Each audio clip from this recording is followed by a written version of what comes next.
Before beginning with this module, we should be aware of the basics of Negotiable Instruments Act, like the meaning, features, and kinds of negotiable instruments. This module will enable us to understand number 1, how negotiable instruments supplement money to facilitate trade. 2. Special features of negotiable instruments regarding transfer of rights. 3. Who are the persons who acquire rights under the instruments? 4.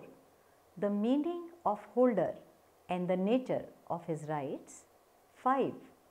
The meaning of a holder in due course and the qualifications required to become so. 6. How the rights of a holder of an instrument may be found defective. 7. And last, the special privileges of the holder in due course regarding the rights on the instrument. We shall begin by studying the concept of money. Money is a common denominator of economic value. Money enables us to obtain the required goods or services from the market. Suppliers of goods or services are ready to accept paper currency, notes, or coins in exchange for the goods and services. They do so because of universal acceptability of currency as a valuable thing. Secondly, the use of non-money paper instruments had started among traders even before the advent of paper currency. These paper instruments, negotiable instruments as they are called, have served the needs of the trading world for money holding and money transfer. In the modern world, the emergence of information technology and internet has brought about more innovations in the methods to hold money and transfer it. The concept of money as a common denominator of economic value is clear to us. Let us now move on to the rights under the instruments. The complete rights on the instruments for the value of the negotiable instrument or the right to negotiate are enjoyed only by a holder of the instrument. The holder would be the original payee or transferee of the instrument through negotiation. The possessor of an instrument merely through the transfer of an instrument would not become the holder. Two very important features of negotiable instruments are: 1. The transferee of a properly made and acquired negotiable instrument has the right to recover the amount mentioned in the instrument in his own name.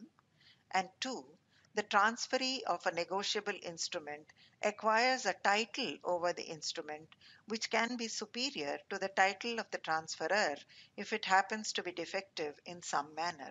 The complete and pure rights on the instrument, as indicated in the last section, are enjoyed by only such a holder who fulfills some necessary conditions and becomes what is called a holder in due course. If any such condition is not fulfilled, then he would enjoy only limited rights under the instrument in the capacity of a mere holder. As per Section 8 of the Negotiable Instruments Act 1881, the holder of a promissory note, bill of exchange, or check means any person entitled in his own name to the possession of such an instrument and to receive or recover the amount due thereon from the parties mentioned in it. In order to be called a holder, a person must satisfy the following two conditions. Number 1, he must be entitled to the possession of the instrument in his own name. To be seen as a holder of the instrument, a person must be legally entitled to its possession under some valid title. This means that mere physical possession of the instrument is neither sufficient nor essential. It implies that the possessor must be either the original payee or the endorsee of the instrument, or he must be the lawful bearer thereof. A holder would include a possessor through inheritance, a recipient of a gift of any other person becoming entitled by operation of law because such a person is entitled to possess it in his own name. But an assignee of the instrument under an assignment deed is not a holder unless the negotiable instrument is payable to bearer or has been properly endorsed also in his favor. This is true in spite of the assignee's right to sue on it. A thief or a finder of a lost instrument or an endorsee under a forged endorsement may have the possession of the instrument, but he cannot become its holder because he has not acquired legal title thereto and is not entitled to have possession thereof in his own name. Similarly, a beneficial owner of an instrument who is claiming through a Benamidar, like a trustee or a guardian, in whose favor the instrument has been made or drawn in place of the beneficial owner, cannot be a holder because he is not entitled to the possession in his own name and cannot by himself maintain an action on the instrument in place of the Benamidar. The case cited can be Sarju Prasad versus Rampyari. 2. He must be entitled to receive or recover the amount due thereon. To be a holder, the person concerned must be entitled to recover the amount from the parties liable thereto and give a valid discharge to the pair.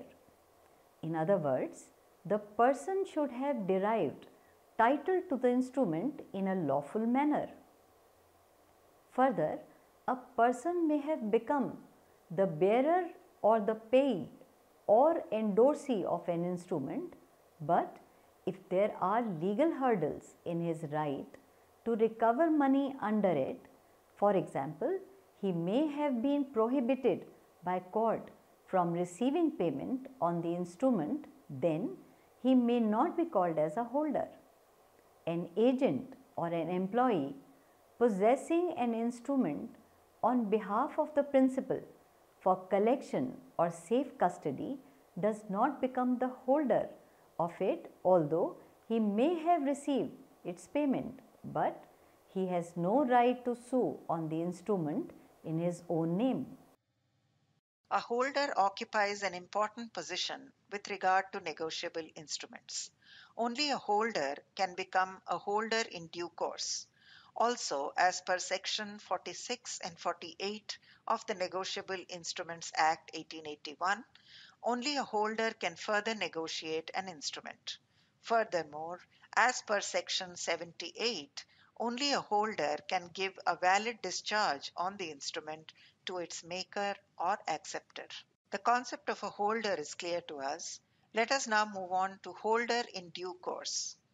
As per section 9, holder in due course means any person who, for a consideration, becomes the possessor of a promissory note, bill of exchange, or check, if payable to bearer or the payee or endorsee thereof, if payable to order, before the amount mentioned in it became payable, and without having sufficient cause to believe that any defect existed in the title of the person from whom he derived his title. In order to be called a holder in due course, the possessor of the instrument must fulfill the following qualifications. He must be a holder. He must become a possessor for valuable and lawful consideration. He must have become the possessor of the negotiable instrument before its maturity. The acquired instrument must be complete and regular in the technical sense. He must not be negligent and should take great care and exercise necessary precautions in scrutinizing the transferor's title. Let us discuss the requirements of a holder in due course in detail. Number 1. He must be a holder, that is, he must be entitled to the possession of the instrument in his own name under a legal title to recover the amount thereof from the parties liable thereto.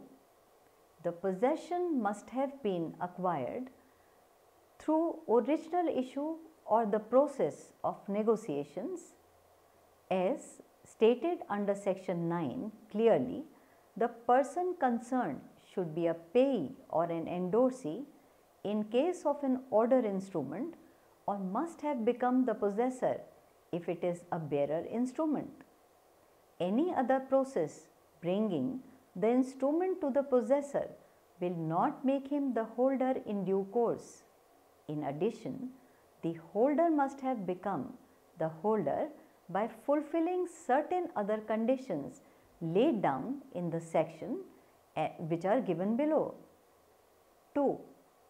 He must become a possessor for valuable and lawful consideration. The term consideration would be understood as has been defined under section 2, subsection D of the Indian Contract Act 1872. A person acquiring title to the instrument by way of gift or donation would not be a holder in due course for want of consideration, although he may be a holder. 3.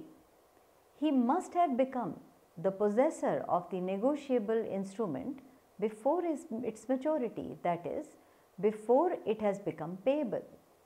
A person who acquires a negotiable instrument after maturity cannot be a holder in due course as stated under section 59 of the Act. The taking of an overdue instrument would amount to taking it with notice of all the equities or defects attached to it. The maturity date of a time instrument is the date on which the payment of the instrument becomes due, but an accommodation bill can be negotiated after maturity with all benefits of a holder in due course to the transferee as specified under section 59 of the Act. In the case of a holder of an instrument payable on demand, for example a check, he must have taken the instrument within a reasonable time of its issue. 4. The acquired instrument must, on the face of it, be complete and regular in the technical sense.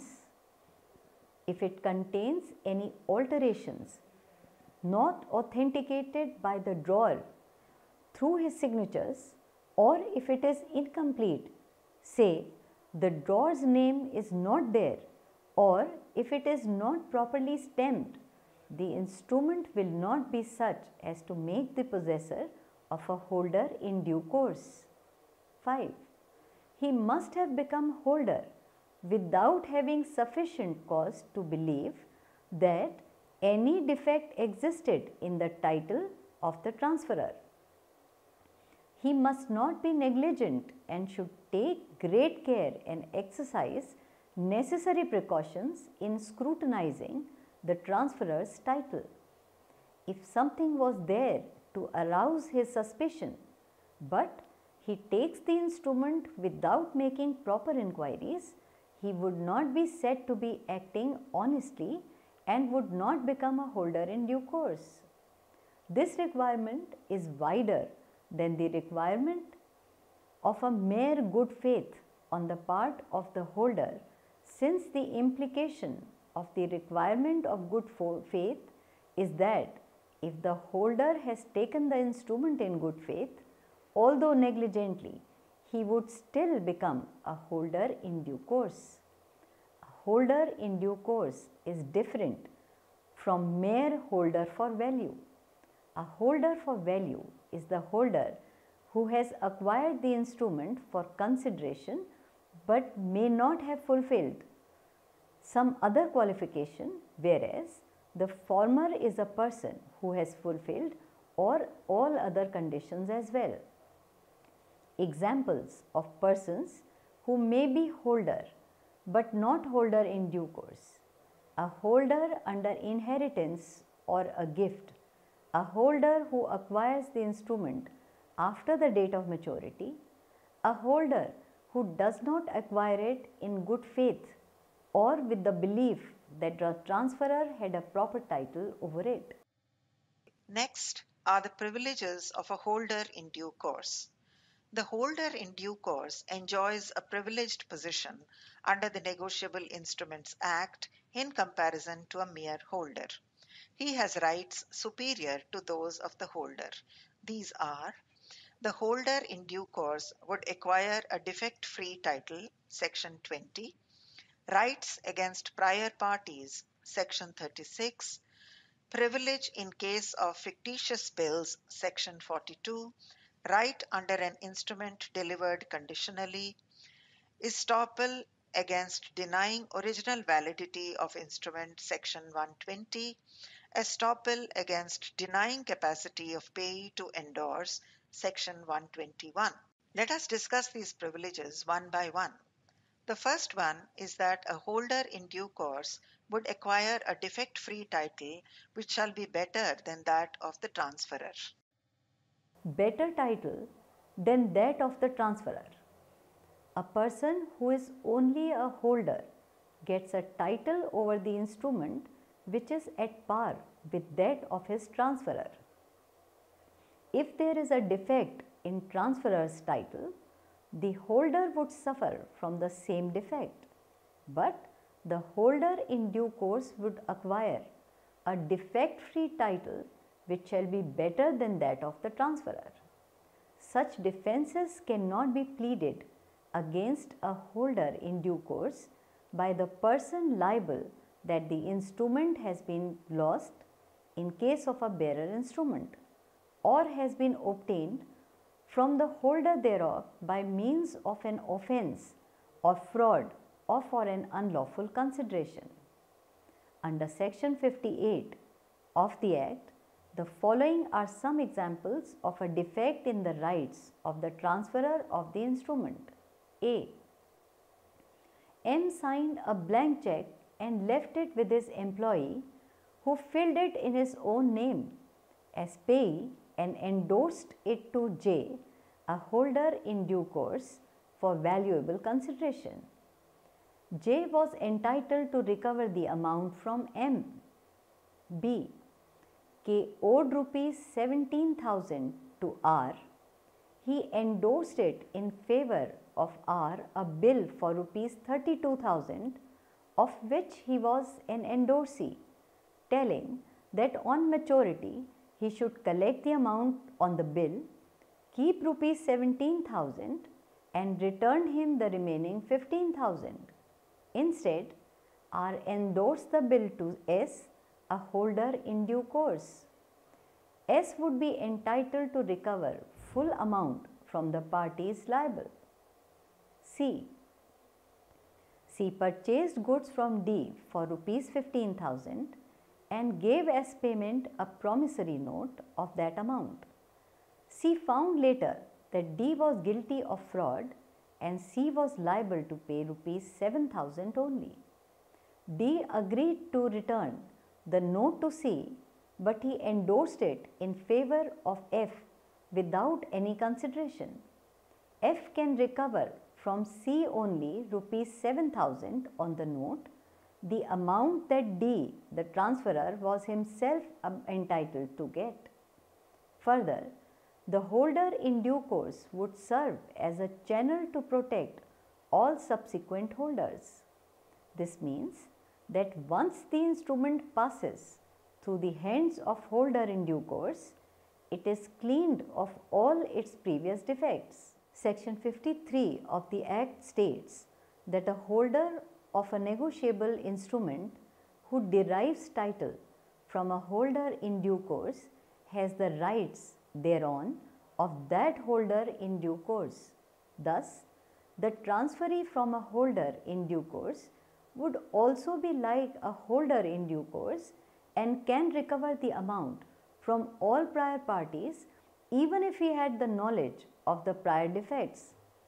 For example, the use of fraud by an earlier holder, unless he was himself a party to that fraud, the case can be cited as Guildford Trust versus Goss in the year 1926.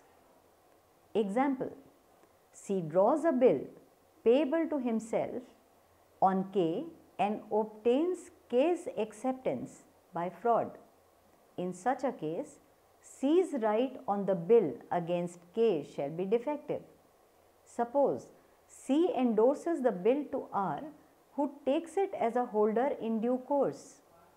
R will have full right on that bill against K. If R further endorses the bill to M without consideration, M will not become a holder in due course, but he will have a good title over the bill even if he knew of C's fraud. Now, suppose R endorses the bill in favor of the drawer C itself. C will not acquire any good title over it because he was a party to the fraud. It must be understood that a forged instrument, even if it passes through the hands of a holder in due course, cannot be cured of its defect. The reason is that forgery leads to a total lack of title and not just a defect in the title. 2. Privilege in case of inchoate stemmed instrument under section 20. In the case of inchoate stemmed instrument, if its original pay or holder fills an amount more than what was authorized, he cannot enforce the instrument for the entire amount. Only the amount actually authorized can be recovered. If such an instrument is transferred to a holder in due course, he would be entitled to the whole of the amount so entered, provided that the amount stated is covered by the amount of stamp affixed thereon. 3. Rights against prior parties as given under section 36 of the Act. All parties to a negotiable instrument, that is, its maker or drawer, acceptor and intervening endorsees, continue to remain liable to a holder in due course, both jointly and severally. For example, he can hold any or all prior parties liable until the instrument is duly satisfied. An instrument is deemed to be duly satisfied if the liability of all the parties is extinguished and the instrument is discharged by the payment by that person primarily liable on it or after maturity. If the acceptor of a bill makes the payment before maturity, he may negotiate it further and the holder in due course will get a good title over it against all prior parties. An ordinary holder in such a case would have rights against the transferee acceptor only and not against the prior parties against whom such acceptor would also not have any rights. 4. Privilege in case of fictitious bills as given under section 42 of the Act. When a bill of exchange is drawn in a fictitious name and is made payable to another fictitious person, for example, where both drawer and payee of a bill are fictitious persons, the bill is said to be a fictitious bill. But if such bill during its negotiation comes into the hand of a holder in due course, the acceptor of such a bill would be liable to him provided the former can show that the first endorsement on the bill and the signature of the supposed drawer are in the same handwriting. 5. Right under an instrument delivered conditionally. When a negotiable instrument is endorsed or delivered conditionally or for a special purpose only, such as to make it collateral security or for safe custody, and not with the idea of transferring the rights therein, the property in the instrument does not pass to the endorsee and he becomes merely a bailee with limited title and power of negotiating it. This, however, does not affect the rights of a holder in due course as stated under section 46 and 47 of the Act. 6. Estoppel against denying original validity of the instrument. The defense of original invalidity of the instrument may be adopted by a person liable under the instrument. For example, it may be claimed by the maker of a note that no consideration actually passed between the maker and the payee. This defense cannot be put forward against the holder in due course by the drawer of a bill of exchange or check, or by maker of a promissory note, or by an acceptor of a bill for the honor of the drawee as stated under section 120. However, certain invalidities of the instrument may affect the rights of a holder in due course. For example, the person being held liable may claim that he was a minor when he signed it, or his signature had been forged, or the instrument is otherwise void ab initio, being in violation of the provisions of the Reserve Bank of India Act. 7. Estoppel against denying capacity of payee to endorse. No maker of a note and no acceptor of a bill payable to order shall in suit thereon by a holder in due course be permitted to deny the payee's capacity at the date of the note or the bill to endorse the same, as stated under section 121 of the Act. The payee must be competent to endorse an instrument, otherwise the endorsee does not become the holder thereof, entitled to enforce payment in his own name. While section 26 of the Act gives to a minor or an insane person competence to endorse, an insolvent, however, is not competent to endorse.